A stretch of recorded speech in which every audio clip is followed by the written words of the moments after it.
जय ओम विष्णुपाद परमहंस परिव्राजकाचार्य अष्टोत्तर Shri Shrimad his divine grace Abhay Charanaravinda Bhakti Vedanta स्वामी श्री प्रभुपाद की अनंत कोटि वैष्णव वृंद की ग्रंथराज श्रीमद् भागवतम की जय गौर प्रेमानंदे। ओम नमो भगवते वासुदेवाय।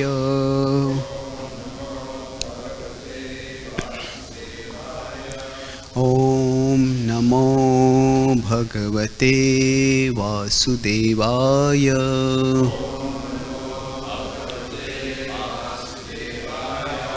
ओम नमो भगवते वासुदेवाय।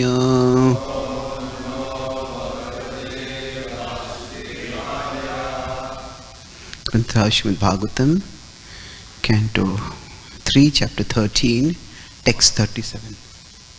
Canto 3 Chapter 13 Text 37. Sa itham bhagavanurvim Vishwaksenah prajapatihi Rasaya lilayo nittam Apsunyasya yayau harihi. Sa itham bhagavanurvim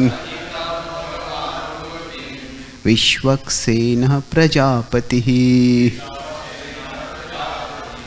Rasaya lilayonittam Apsunyasya yayau harihi. Sa itham bhagavanurvim Vishwaksenah prajapatihi Rasaya lilayonittam Apsunyasya yayau harihi.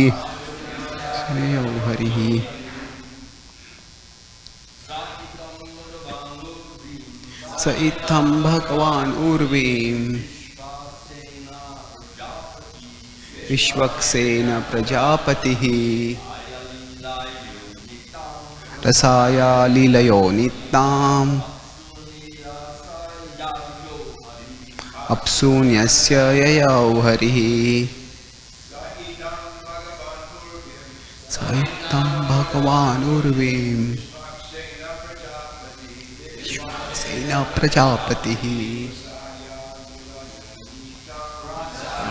lilayonittam Apsunyasya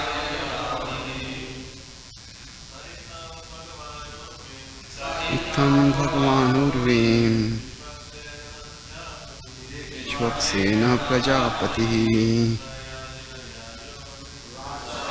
lilayonittam Apsunyasya yayau harihi. Sa itham bhagavanurvim Vishwaksenah prajapatihi Rasaya lilayonittam Apsunyasya yayau harihi. Sa itham bhagavanurvim Vishwaksenah prajapatihi Rasaya lilayonittam Apsunyasya yayau harihi. Vaishnavis. Sa itham bhagavanurvim Vishwaksenah prajapatihi Rasaya lilayonittam Apsunyasya yayau harihi. Sa itham bhagavanurvim Vishwaksenah prajapatihi Rasaya lilayonittam Apsunyasya yayau harihi. Saha he itham in this manner Bhagavan, the personality of Godhead. Urvim, the earth. Vishwaksenaha, another name of Vishnu. Prajapatihi, the Lord of the living entities. Rasayaha, from within the water. Leelaya, very easily. Unnitam, raised. Apsu, on the water. Nyasya, placing. Yayau, returned to his own abode. Harihi, the personality of Godhead. Translation and purport by His Divine Grace A.C. Bhaktivedanta Swami Srila Prabhupada. Translation. In this manner, the personality of Godhead, Lord Vishnu, the maintainer of all living entities, raised the earth from within the water, and having placed it afloat on the water, he returned to his own abode. Purport. The personality of Godhead, Lord Vishnu, descends by his will to the material planets in his innumerable incarnations for particular purposes. And again he goes back to his own abode. When he descends, he is called an avatar, because avatar means one who descends. Neither the Lord himself nor his specific devotees who come to this earth are ordinary living entities like us. Om Jnanatimirandhasya Jnananjanashalakaya Chakshurunmilitam Yena Tasmai Shri Gurave Namaha. Nama Om Vishnupadaya Krishna Prishtaya Bhutale Srimate Bhakti Vedanta Swami Iti Namine. Namaste Saraswati Deve Gauravani Pracharine Nirvishesha Shunyavati Paschatya Deshatarine Vancha Kalpatarubhyascha Kripa Sindhubhya Evacha Patitanam Pavnebhyo Vaishnavebhyo Namo Namaha. Shri Krishna Chaitanya Prabhu Nityananda Shri Advaita Gadadhara Shri Vasadi Gaura Bhakta Vrinda. Hare Krishna Krishna Krishna Hare Hare, Hare Rama Rama Rama Hare Hare. Hare Krishna. I'm grateful to be here with all of you today. I seek your blessings so that I can speak something on the Srimad Bhagavatam. So today we are discussing the concluding stages of the pastime of Varahadev when he descends to this world. And he has restored order where there was disorder.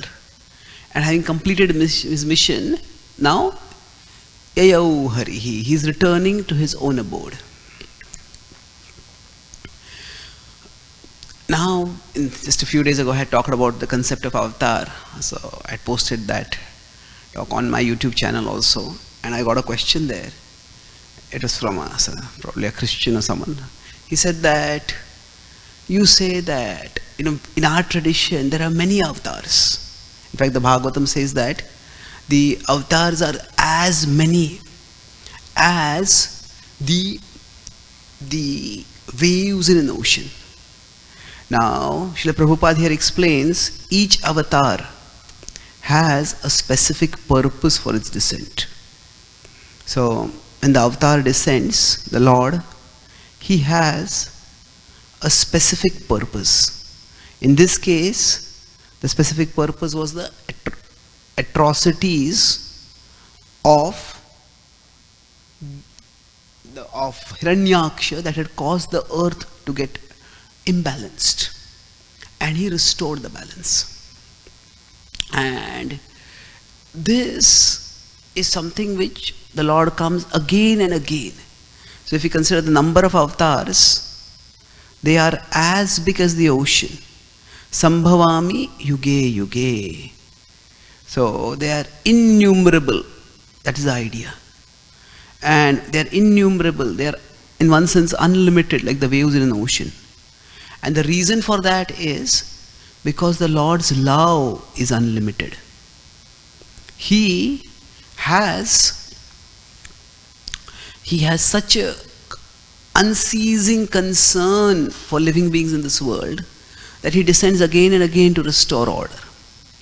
So this contrasts with other traditions where there is the idea that the descent is only a one-time event.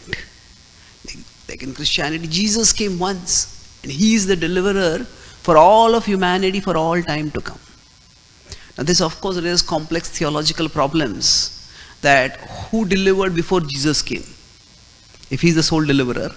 Now Christians have different answers, and they say that actually they have only one life, so they have difficulty. It's not that people who were born before Jesus will be reborn after Jesus and they will be delivered. So they say, okay, that time God had a different plan, now has a different plan. But the idea is, it makes God's love very restricted. And he comes only once. And there is so much need, so much emergency in the world. So why would the Lord come only once? But then, so the question was making this point, and then the question came that, okay, then there are problems always in the world. Then why doesn't the Lord always be here? Isn't it? If the Lord's love for us is so great, he will always be here. Well, the point is, the Lord is not simply a problem fixer for the world. It is not that whenever there is a problem, the Lord will come. Now that does not mean that the Lord doesn't care. The Lord does care. There are times of extreme disorder when he descends to establish order. Dharma samsthapanarthaya. But what about other times? That is where, apart from the specific purpose, there is a universal purpose for the Lord's descent. The specific purpose, in one sense, is to establish dharma in society. And here dharma refers to social order. If you look at the way Krishna explains it, he says, Paritranaya sadhunam vinashaya cha dushkritam. That those who are disruptive, destructive, anti-social, anti-spiritual elements, I sideline them, I neutralize them, I counter them, and then I empower the virtuous people. And in this way, he establishes dharma, he establishes order in the world. Now this is often considered to be the primary purpose. Krishna mentions this in 4, 7 and 8. But then in 4, 9 and 10 in the Bhagavad Gita, Krishna mentions another purpose. And it's significant that when Srila Prabhupada would quote verses, in general, in the broader Hindu society and the broader followers of the Vedic culture, 4, 7 and 4, 8 are very often quoted. Dharma samsthapanarthaya. But Srila Prabhupada would quote 4, 9 much more. 4, 9 is Janma karma cha me divyam evam yo vetti tatvataha tyaktva deham punarjanma naiti mameti so Arjuna. It says, those who understand my pastimes, the divinity of my appearance and activities, they become attracted to me. They become devoted to me. They attain me. And how do they attain me? That's explained in the next verse. They become freed from the forces that they bind them to this world. Vitaraga bhaya krodha manmaya mamupashritaha bahavo jnana tapasa putam madbhavamagataha. They attain love for me. So, we could say the universal purpose of the Lord is to establish prema in the individual heart. And this is something he does even when he is not present. Even when he is not there, even when he has appeared and disappeared, still the remembrance of his pastimes is always there. And by the remembrance of those pastimes, the devotees can for all time, and those who are devotionally minded, they also can become elevated. So if we consider, this is say the spiritual level, and then below that is the material level. So avatar is one who descends from the spiritual level to the material level. the Lord descends, he stays for some time, and then he departs back to the world. And after some time, another avatar will come. After that, he will also depart. So like this, it goes on throughout history, intermittently. Sambhavami yuge yuge. The Lord appears, the Lord disappears. And this keeps going on. But what happens is, while he has appeared over here, in those periods, in these periods, he has demonstrated his pastimes when he has descended to this world. And Kunti Maharani, in the first canto of Srimad Bhagavatam, in the 8th chapter, during her prayers, she analyzes the mystery of why the unlimited Lord would choose to enter into this limited world. Why would he descend? And she gives various reasons. Oh, because the earth is burdened by demons, because virtuous kings like Yudhishthir were tormented, because the Lord allows the Yadus to please them. And he says that's all true. But there is, in Mimamsa is the system of reasoning, there is said that sometimes the final statement is the most important statement. Like Krishna in the Gita says, Sarva dharman parityaja mam ekam sharanam. That is the most important statement. So there she says that what is the final reason she gives for the Lord's appearance? Bhavesmin klishyamananam avidya kama karmabhi shravan smaranarhani karishyan iti kechana. That he descends to this world to provide everyone the opportunity to hear about him. Shravan and then smaran. They can hear about him, they can remember him. And then in this way, they can be liberated from material existence. Shravan smaranarhani karishyan iti kechana. So this purpose is in one sense universal. See, all these purposes are contextual. They are specific purposes for that time. But this purpose is timeless. It is universal. So the Lord descends for both a timely purpose. So this is a timely or a contextual purpose. For that particular context. When there was a demon Ravana, the Lord descended as Ram. So now the nature of the world is that even when order is established, soon that order will lead to disorder. That's just the nature of the world. Even in thermodynamics, there's the principle of entropy where actually things move from order toward disorder. Sakale neha mahata, that is the power of time. So even when the Lord establishes order, that order will lead to disorder. However, the idea is that the Lord gives us, by his descent, opportunity to establish inner order. Inner order is that, see, generally what do we mean by the word order? Now, the word order is both a noun and a verb. Some people think just by giving orders, there will be order in the world. Life is not that simple. If parents just give an order to the children all become obedient and listen and do everything. Well, it doesn't work like that, normally. But broadly, order essentially means, order comes from some level of hierarchy. If there is no hierarchy, if there is no arrangement in the framework, okay, this is a person who is in charge. If you want to cook food, now everybody has to contribute, but there's somebody in charge. Okay, this is what we are going to cook. There's nobody in charge. Everybody will propose, we'll cook this, we'll cook this, we'll cook this. And in the end, nothing may be cooked. Or what may be cooked may not be a proper meal.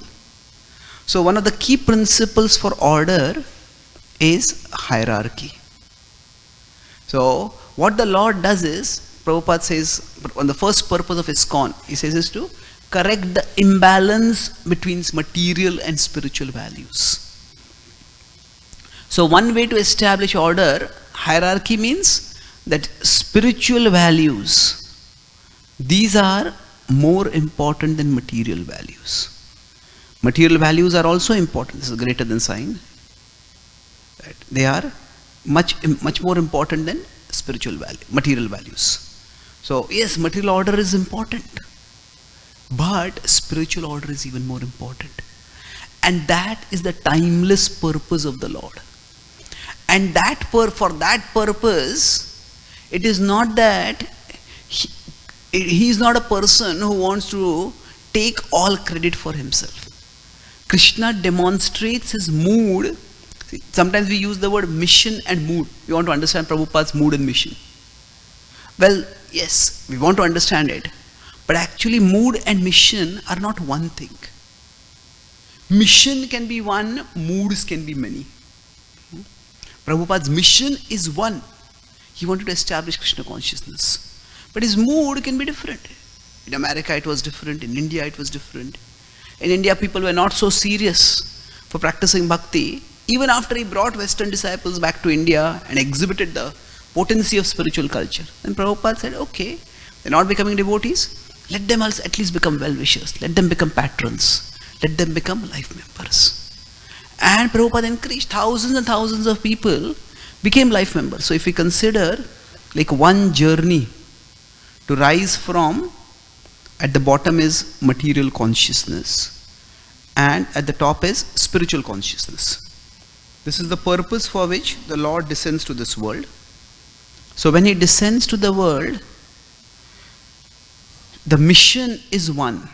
Srila Prabhupada writes in the introduction of the Bhagavad Gita as it is, and our purpose in writing this book is the same as the purpose of the Lord in descending to this world.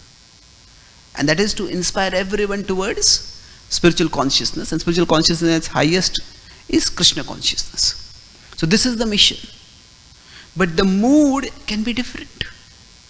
So there is a universal aspect, there is a specific aspect. So for example, when Prabhupada was say speaking in the West, we had people who were, not all of them were hippies, but they were broadly a part of the counterculture.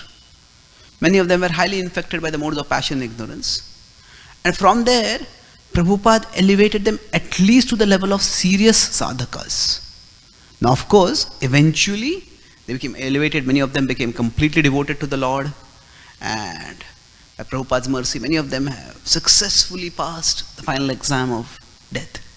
This is what Prabhupada did in the US. But if we consider in India, many people were already pious. So these were pious Hindus, and Prabhupada elevated them. Many of the life members didn't really become 16 round chant. They were following the four regs in their own way. That's just a part of the culture. They never had to consciously choose to follow it. It was just the way they were living. But they never really became 16. Not many of them. Very few of them became 16 rounders. Very few of them took initiation. But Prabhupada elevated them to become life members. They gave some contribution. They did some service. So this was his mood in India. The mission was the same, the mood was different. So like that, there is a universal purpose for the Lord's appearance. And then there are specific purposes. The universal purpose is, he wants to raise consciousness. He wants to inspire everyone to rise towards love of God. And specifically, at particular times, there might be particular obstacles. So Ravana was the obstacle at a particular time. Hiranyaksha was the obstacle at a particular time. Hiranyakashipu was the obstacle at a particular time. Specifically, the Lord works to remove those obstacles, to counter them as required. And in this way, the Lord inspires elevation of consciousness for everyone. And even in the Bhagavatam itself, or rather in the time of the Lord itself, the Bhagavatam says, Swair Dorbhir. That sometimes the Lord does his mission himself, Swair, and sometimes he does it through others. And this refers to how the Lord himself killed many demons. But then in the Kurukshetra war, he did not raise a single weapon. At least not for killing. He lifted the wheel once to protect Arjuna from Bhishma. But he did not use it. So the Lord works through himself. His mission is fulfilled sometimes himself and sometimes through others. Now who are these others? These are his devotees, his representatives. Now, among these others also, there are specially empowered souls, just like the Lord descends from the spiritual world, they may also descend from the spiritual world. So there are others who might descend among the others who become his instrument. Like Arjuna fought the Kurukshetra war for Krishna, and he fulfilled the mission of the Lord. There are those who descend, but there are also many who ascend. Ascend means these may be ordinary souls wandering in the material world, but they come to the path of bhakti, and then they start taking the responsibility for sharing bhakti. Now, in one sense, anybody who is practicing bhakti is not ordinary, because even the practice of bhakti itself is extraordinary. Sudarlabha, it's very rare. But I'm using the word ordinary in the sense that they may not have specially descended from the spiritual world. So, once during a morning walk, Srila Prabhupada was talking about the Mahajanas, the 12 Mahajanas. And then one devotee in a glorificatory mood said to Prabhupada, Prabhupada, you are the 13th Mahajana. And Prabhupada smiled and he said, and you become the 14th Mahajana. Now, what did he mean by that? That the list of Mahajanas at one level is given in the Bhagavatam, and that's a list, specific list of 12 Mahajanas. But again, Mahajanas are those who actually fulfill the mission of the Lord, who fulfill the purpose of the Lord. So if we consider from that perspective, Prabhupada was saying that the list of Mahajanas, 8, if we consider the Mahajana, one who is doing something great, who is fulfilling the mission of the Lord. So we can see that list as exhaustive in one sense. There are only 12 Mahajanas. But Prabhupada said it is indicative, the way Prabhupada put it in this particular context at least. It's like these are great souls, and the key principle of the Bhagavatam says is Mahajano yena gataha sapantha. So that we can say this is right, but this can also be right. We are all meant to follow in the footsteps of the Mahajanas. That means each one of us is meant to take up the mission of the Lord. So, take up the mission of the Lord means that we work to raise our consciousness and we assist in the Lord's mission in raising others' consciousness. And that was what Srila Prabhupada did. Srila Prabhupada, when he got the instruction from Bhaktivedanta Thakur, I talked with one of my devotee friends is working on a book on Srila Prabhupada's pre-ISKCON life. It's difficult because many of those people who were there are no longer there on the planet. But he's doing research as much as possible. And the idea that Bhaktivedanta Thakur met Srila Prabhupada in the first meeting, he told, you are educated, preach in the Western world. So while this itself, the specific circumstance of the meetings was extraordinary, that aspiration of the Bhaktivedanta Thakur was not. Bhaktivedanta Thakur had repeatedly expressed the desire that his followers should spread Krishna consciousness, spread Bhakti Yoga. The term Krishna consciousness was used by Prabhupada specifically. It says spread the teachings of Chaitanya Mahaprabhu. That's what Bhaktivedanta Thakur would use. That all over the world, especially in the Western world. And Bhaktivedanta Thakur even funded a mission of his disciples. He is fully sponsored while his disciples were there in UK. He would sponsor their, fund them. He would also, when they would have any important occasions, actually he would write the whole speech that they would be giving, and the speech would be sent to them. And of course, according to time place, they would improvise a little bit, but overall, it was very much supported by them, by spiritual master. But for various reasons, that didn't work out. And then after Bhaktivedanta Thakur departed, things started becoming disrupted. And then it seemed that the mission had just dissipated. But Srila Prabhupada preserved that instruction in his heart. And Prabhupada carried it forward. One time, when some of his godbrothers were criticizing, they're all venerable souls, but when they were criticizing, saying that when Srila Prabhupada came to Mayapur, why did he not come to the place of appearance of Mahaprabhu? Why did he go straight to the Chandrodaya Mandir that Prabhupada himself had established?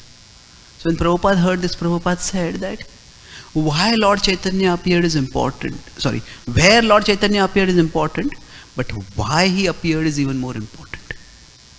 And his purpose in appearing was to Prithviteyacheta Nagaradigram, that everybody, everywhere should chant the holy names. And that purpose we are fulfilling.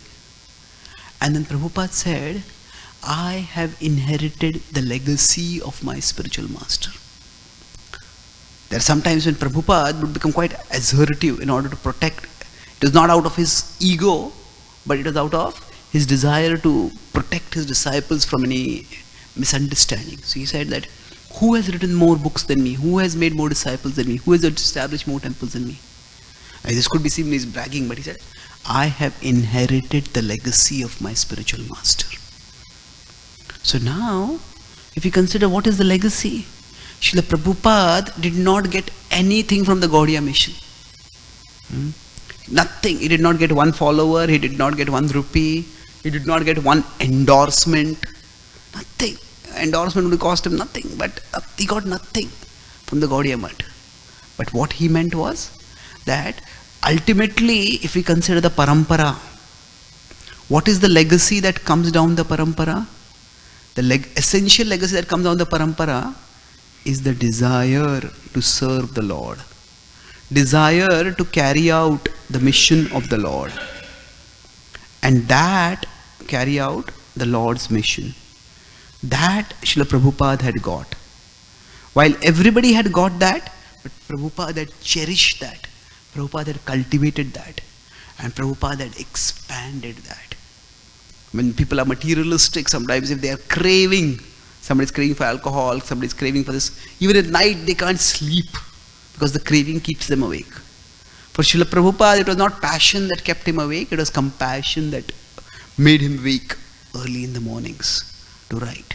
So that was strong desire. That was the legacy that Prabhupada got from his spiritual master. And that is the legacy he wanted to give all of us. When he was asked, Swamiji, who will be your successor? Different times Prabhupada gave different answers. One time Prabhupada said, whoever wants to be. Now what does that mean? Now that essentially, the way Prabhupada explained it was that, it is not that his legacy is limited in any particular area. Whoever internalizes the desire to serve the Lord, the desire to carry ahead the mission of the Lord, that person will get the blessings of the Acharyas. That person will get the empowerment of the Lord. Empowerment is not the monopoly of somebody who is only specially talented, having some extraordinary abilities. Empowerment is not the monopoly of somebody who is managerially endowed with some positions. No, empowerment is the opportunity for everyone. Everyone who takes up the desire of the Lord and makes that desire our own desire. Srila Prabhupada defined Krishna consciousness in many different ways. One of the ways he defines Krishna consciousness in a lecture is, he says, when you come in front of the deities, if you feel that Krishna is asking you, what are you doing for me? If you feel that, then you are Krishna conscious. Most people, when they come before the Lord, they ask the Lord, what are you doing for me? I have so many problems in this life and I'm praying, why are you not solving the problems? So yes, the Lord, that's why I started right from the beginning. The Lord is not our problem fixer. That is not the mood. Yes, when there are extreme problems, the Lord descends. But the idea is, the Lord wants each one of us to take responsibility. Just as Krishna on the Kurukshetra battlefield, when Arjuna became hesitant, Krishna could have just used his Sudarshan Chakra and won the war in one moment. But Krishna wanted Arjuna to take the opportunity and then get the glory. So, empowerment, the idea of the empowerment in bhakti, nowadays people talk about being inclusive. Don't exclude anyone, don't be elitist. So, empowerment is not an elitist monopoly. It is not that some people alone have empowerment. No, it is It is actually a universal opportunity. Anyone who wants to, who just makes the Lord's desire our desire, so that person will get empowered. Now, how much that person will be empowered, that may vary.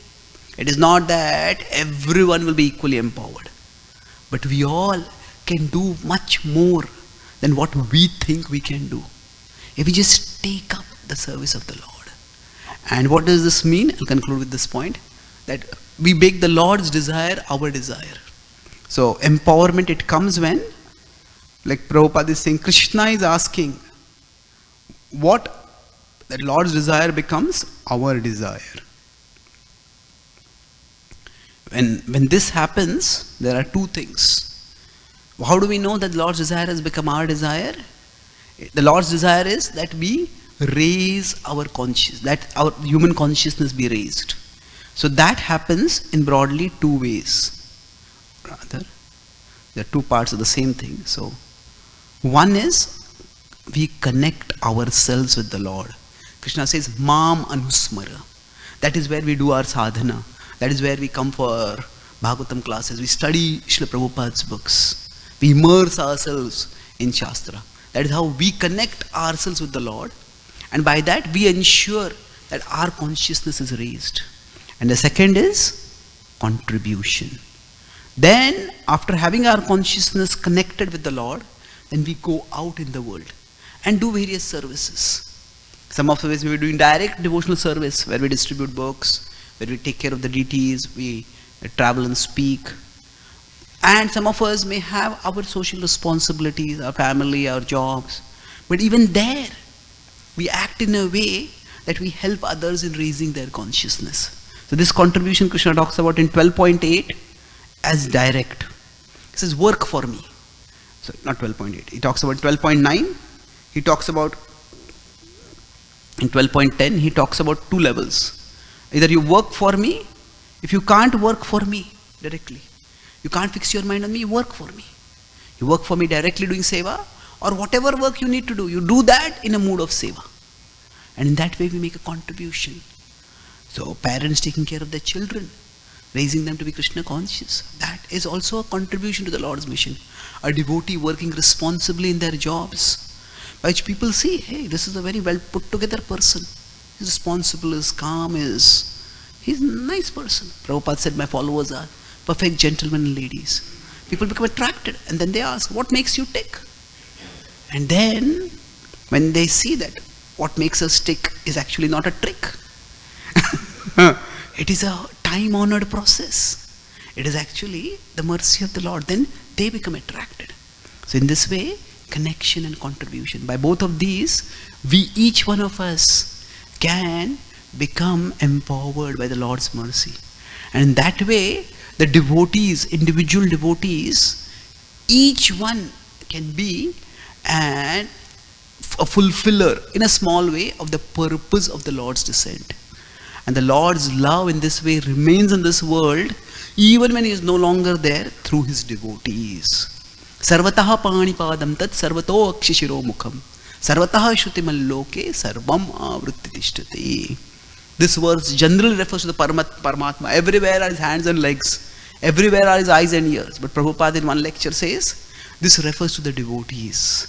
The devotees of the Lord go everywhere. And in that way, the devotees execute the Lord's mission everywhere.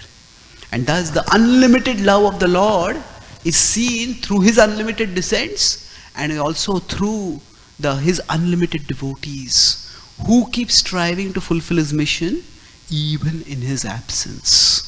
And that is the opportunity that Srila Prabhupada has given each one of us as followers in his movement, to carry on the movement that he started, in which we all can raise our consciousness and help others raise their consciousness, to culminating in prema, love for Krishna. So I'll quickly summarize. I discussed the two first. Overall we discussed how the Lord's love extends beyond his descents. That there are two purposes of his descent. One is a contextual or a specific purpose. That purpose works, for that time it works and it's over. and there's the universal purpose. That is to raise human consciousness. Specific is to establish dharma.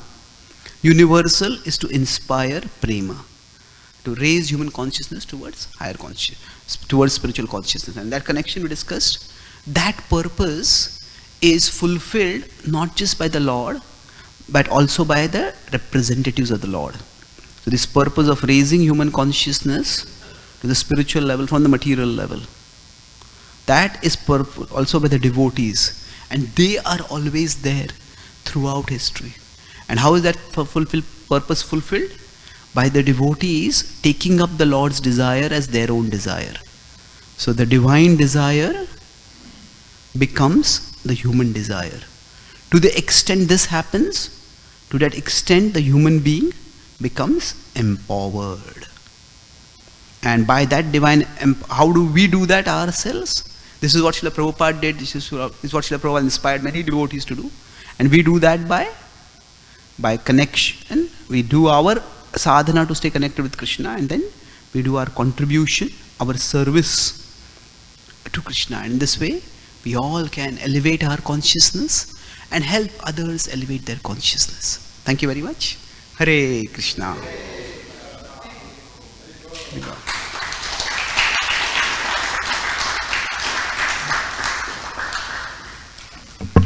Any quick questions, comments? Yes.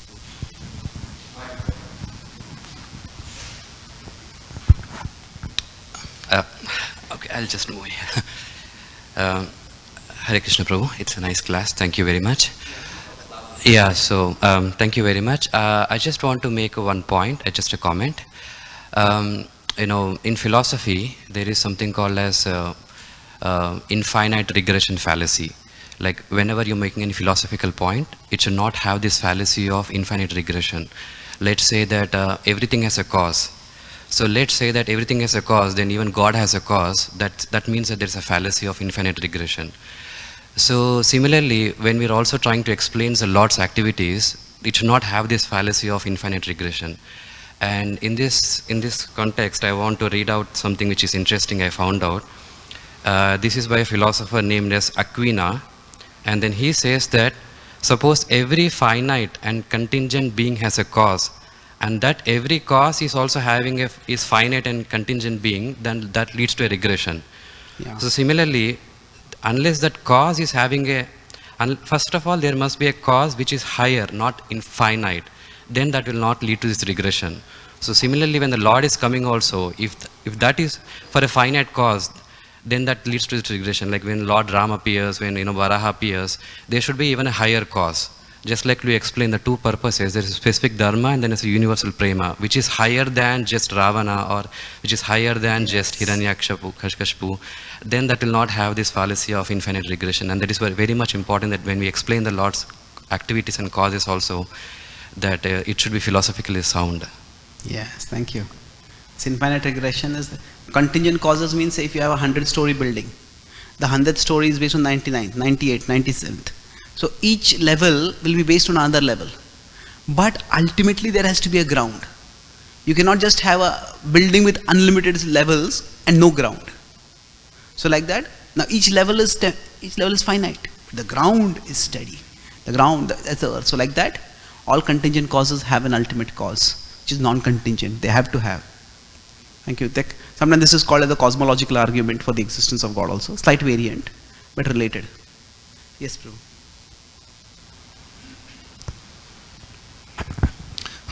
Hare Krishna. So you point out there is two purposes of avatars to appear. One is specific, establish dharma, and another one is universal, give prema. So can you, I just try to understand better, can you list the, I think question is maybe reasonable or understandable, can you list the can you say list of avatars who are doing specific purpose, and a list of avatars who are doing universal purpose? Or is it maybe combine purposes in some particular avatar? That's what I said to say, that each avatar has both purposes. Each avatar has a specific purpose and a universal purpose. Each. Every avatar. So Parashuram comes to neutralize the Kshatriyas who have become very arrogant and autocratic. But then his Leela, when we remember those pastimes, the remembrance of those pastimes can elevate our consciousness. So we could say that there is a circumstantial arrangement. That is the specific avatar. But the universal prema, now that is the legacy of his pastimes. The legacy of Leela that he leaves behind. So when we remember those Leela, that's how we become elevated. So every avatar has both purposes. Okay. Thank you. Any other quick questions? Yes.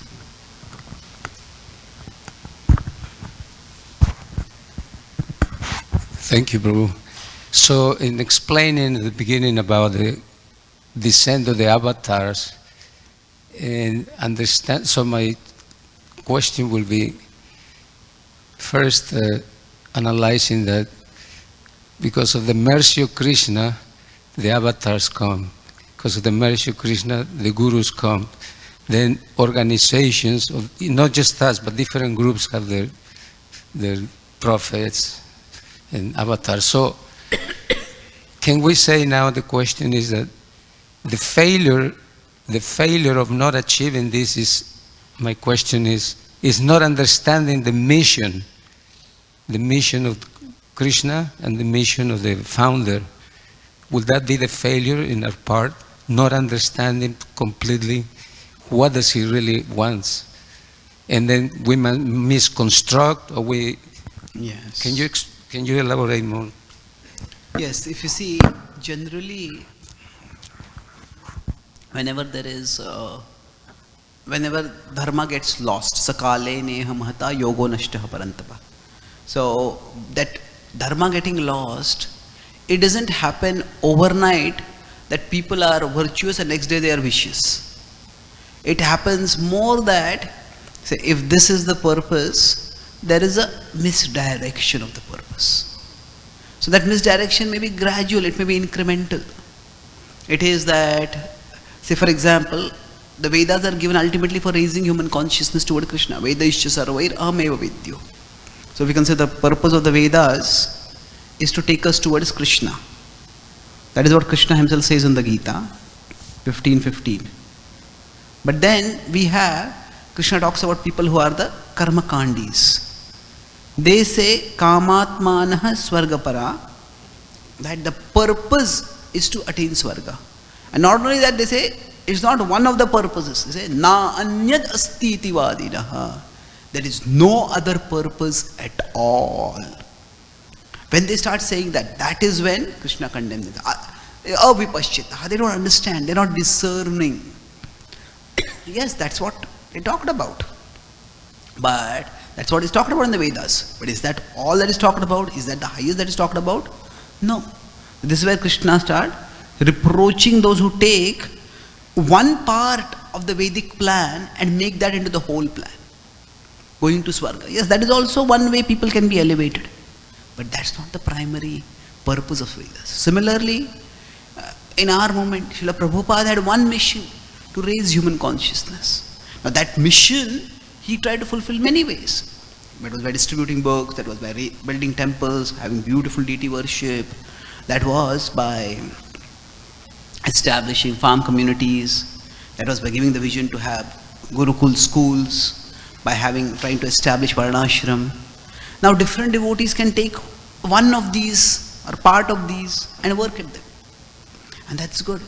But if only one of these becomes our only mission, if we get so caught in deity worship that we have beautiful deity worship but there are no classes in the temple, there are no books being distributed, then deity worship itself can become deity worship cannot be a deviation because we are worshipping the Lord. But in terms of the mission of Srila Prabhupada, deity worship can take people away from the holistic development of Krishna consciousness. Somebody can fixate on Gurukuls or Varnashram so much. It's wonderful to do that. But when one starts thinking, na anyat asti iti vadinaha, that there is no purpose other than this. This is the only purpose. No. When Srila Prabhupada was asked what pleases him the most, he said, love Krishna. So when you love Krishna, that pleases me the most. So that raising our consciousness towards the Lord, that is the main purpose. So generally, misconstruing the purpose, that happens in increments. What it increments means is not that if this is the purpose, it's like a large set of processes. It's not that somebody will say something outside it is the purpose. That kind of deviation doesn't happen. But within these purposes, there are many, you could say Prabhupada has built a very big umbrella. And within that, we all take some small umbrella. And we take shelter of that service and we try to extend that umbrella to others. But then what can happen is, somebody takes this umbrella and then they claim this umbrella is the whole umbrella. That if somebody is not practicing Varnashram, that person is not following Srila Prabhupada. And then by this, or if somebody is not doing XYZ, whatever it may be. When one part is made into everything, that's where the deviation starts. And then after that, what happens is this one part becomes so important that for that one part, you may establish that part even at the expense of Krishna consciousness. So those who were Karmakandi Brahmanas, they took Vedic scriptures, they quoted from them, but they made certain sections extremely important. And after that, they made them more important than even Krishna. We have the Yajnik Brahmanas, they are doing Yajna, which is very much prescribed in the Vedas. But they get so caught in doing Yajna that when Krishna comes, a part is not just made the whole, the part is taken out of the whole, and the whole is left behind. So that is what happened to the Yajnik Brahmanas. So that is how there can be mission drift. Yajnik Brahmanas are an example of that. So if you remember, each of us, we have a service and we should feel that our service is important. Subjectively, we may feel that our service is the most important. That is fine. We want to offer ourselves to Krishna fully. But when we claim that my service is the only service, this is the only mission of Srila Prabhupada, then gradually, that's the way we will start getting off track. Okay. So Prabhu, you want to comment anything?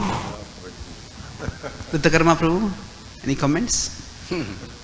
Maharaj? Great class. Thank you very much.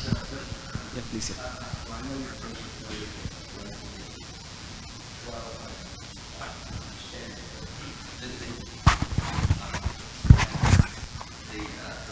Comes to me from the Bhagavad Gita as to why the Lord, why he comes. He states very clearly to deliver the pious and to reestablish, to deliver the pious and to annihilate the miscreants and to reestablish the principles of religion. Yes. I myself appear millennium after that's his own explanation as to why he comes. And of course, each manifestation may be different according to time, place, and circumstances, as you mentioned, and the need that is required, like in this particular one, to lift the earth is a very, very difficult thing to do. So he made himself first little, but he became bigger and bigger and bigger, so big that he could go down into the ocean, and then he could put on his tusks. That was an important point, that he could put the earth on the tusks. So he created that form for that purpose, and then he floated it on the water. Of course, the question comes, as I mentioned yesterday, how could he float it? Because he's empowered to do that. He's empowered to do anything and everything that he wants to do. And if we can't do it, we should not be envious. We should just depend upon the Lord to become better able to fulfill his mission. That's all. Thank you very much, Maharaj. Shri Prabhupada ki, Gaur Bhakta Vrinda ki, Nitai Gaur Premanande.